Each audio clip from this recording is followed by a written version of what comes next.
Guys, जिंदगी बार बार नहीं मिलती, लेकिन जिंदगी में मौके बहुत मिलते हैं और सुसाइड कोई आखिरी ऑप्शन नहीं होता है। ये मैं अपने मन से नहीं कह रहा हूँ, ये कहीं पर आपको लिखा हुआ मिलेगा। ये आपको लिखा हुआ मिलेगा ओकीगारा फॉरेस्ट के नोटिस बोर्ड पर, जिसका दूसरा नाम द सुसाइड फॉरेस्ट। ये कहानी एक रियल स्टोरी है और काफी ज्यादा डेंजरस है, इसलिए अगर आप सच में हॉरर स्टोरी फैन हो तो आपको बहुत ज्यादा मजा आने वाला है। तो इस वीडियो को स्टार्ट करते हैं, लेकिन उससे पहले हेलो गाइस, मेरा नाम है अविनाश कुमार और आप हॉरर स्टोरीज।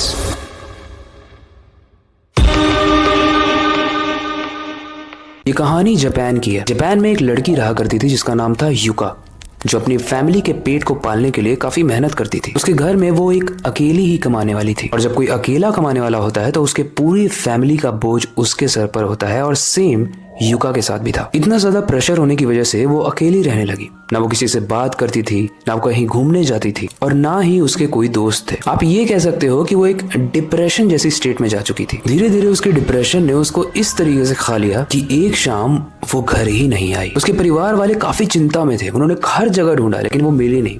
उसको काफी कॉल्स भी किए, पर उसने कोई जवाब नहीं दिया। अगले दिन मजबूरी में जाकर उसके परिवार वालों ने पुलिस कंप्लेन की। अब सोचो क्या हुआ होगा। अब गाइस, मैं आपको बता दूं कि कहानी में बहुत ट्विस्ट आने वाला है, लेकिन उससे पहले आप जो सोच रहे हो वही हुआ है। कुछ दिन बाद पुलिस को ओकीगारा फॉरेस्ट से युका की लाश मिलती है। गाइस, उसने सुसाइड कर लिया था, लेकिन उसकी लाश के नीचे उन्हें एक लेटर भी मिलता है। उस लेटर में लिखा था, मुझे माफ कर दो, मैं ये नहीं करना चाहती थी, पर मेरे पास कोई ऑप्शन भी नहीं था। अब वो डिप्रेस्ड थी, इसलिए उसने सुसाइड किया। ये जस्टिफाइड है। ऐसे बहुत सारे सुसाइडल केसेस आते हैं, हालांकि ये सही नहीं है, बट स्टिल उसके घर से 100 किलोमीटर अप्रॉक्स दूर ओकीगारा फॉरेस्ट को उसने क्यों चूज किया? उसी जंगल में क्यों गई वो सुसाइड करने के लिए? गाइस, ये जंगल जापान के माउंट फूजी के पास है, और ये जंगल इतना बड़ा है कि अगर आपका सुसाइड करने का मन ना भी करे और आप बस इसमें चले जाओ तो वापस आना लगभग नामुमकिन है। ये ऐसी जगह है जहां पर सूरज की रोशनी भी ना के बराबर आती है। इसका मतलब है इस जंगल में जाने के बाद, चाहे दिन हो चाहे रात, हर वक्त सिर्फ घोर अंधेरा रहता है। और ये तो बस एक छोटी सी बात है।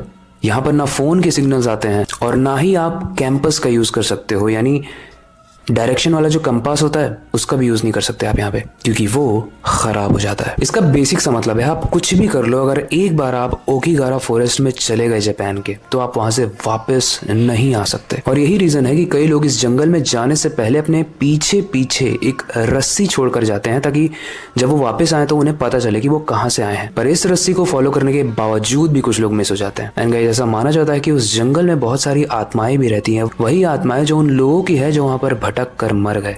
वो चाहती हैं कि जितने भी लोग उस जंगल में आते हैं वो भी वापस ना जा पाए। इसलिए अगर कोई लकीर भी छोड़ता है, कोई रस्सियां भी छोड़ता है, तो उस रस्सियों को वो भटका देती हैं। और अगर बाहर आती है एक इंसान की, तो वो है लाश। वैसे तो इस जंगल में जो भी लोग जाते हैं वो आधे से ज्यादा सुसाइड की वजह से ही जाते हैं, मतलब सुसाइड करने ही जाते हैं, क्योंकि एक बार आप वहां पे गए तो आप चाह कर भी बाहर नहीं आ सकते। आपके इक्विपमेंट्स काम नहीं करते हैं, कितना भी ज्यादा एडवांस इक्विपमेंट हो, वहां पर कोई रोशनी नहीं है, मतलब एक तरीके से आप मौत के मुंह में ही जा रहे हो। एंड स्ट्रेंज चीज ये है कि यहाँ पर सबसे ज्यादा सुसाइड के रेट मार्च में आते हैं, क्योंकि जापान में मार्च में ही एकेडमिक ईयर का रिजल्ट आता है।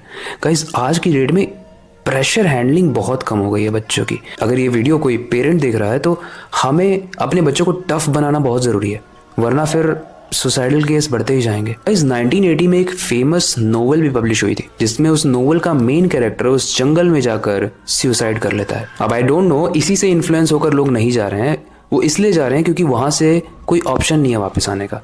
और जब कोई सुसाइडल थॉट में होता है तो वो फिर इफ एंड बट नहीं सोचता है, वो बस सोचता है कि बस लाइफ को एंड करना है। थोड़ी अजीब चीज ये भी है कि इस जंगल में जो अंदर नहीं जा रहा है, वो अगर साइड से भी गुजरता है तो उसको किसी के रोने की, किसी के हंसने की, जंगल के बहुत बीच से किसी के चिल्लाने की आवाज आती है। लेकिन आई एम श्योर कि अगर आप भी उसके पास से गुजरोगे तो आपके पास इतनी हिम्मत तो नहीं होगी कि अगर कोई हेल्प मांग भी रहा है तो आप अंदर जाओ, बिकॉज अंदर एकदम अंधेरा है। इट्स लाइक कि आप यहाँ उजाले में हो और जहाँ से जंगल स्टार्ट हो रहा है, आप जैसे ही देख रहे हो आपको सिर्फ अंधेरा दिख रहा है। इतना ज़्यादा खतरनाक जंगल है तो कोई किसी की हेल्प भी नहीं कर सकता है। और ये इट्सेल्फ में इस स्टोरी को, इस जगह को बहुत डरावना बनाता है।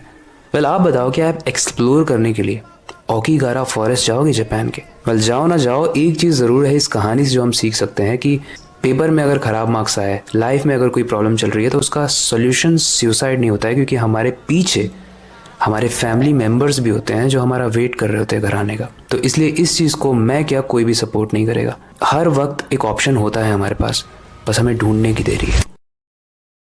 अगर आपको ये कहानी कैसी लगी, इससे रिलेटेड कोई भी फीडबैक हो आप कमेंट सेक्शन में बता सकते हो। ये एक रियल स्टोरी है, तो ओकिगारा फॉरेस्ट के बारे में जाकर आप इंटरनेट पे और ज़्यादा रिसर्च कर सकते हो। और अगर आपको रियल स्टोरीज जैसी ये स्टोरी मैंने बताई, ऐसी स्टोरी में इंटरेस्ट है, तो आप कमेंट जाकर ज़रूर करना रियल स्टोरीज।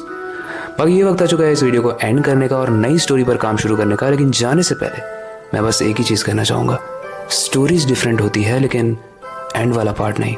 तो अपनी क्यूरियोसिटी को डाई मत होने देना, नई चीज़ें सीखते रहना, अपने बेड के नीचे और खिड़की के बाहर ज़रूर देख लेना। मिलते हैं अगली वीडियो में।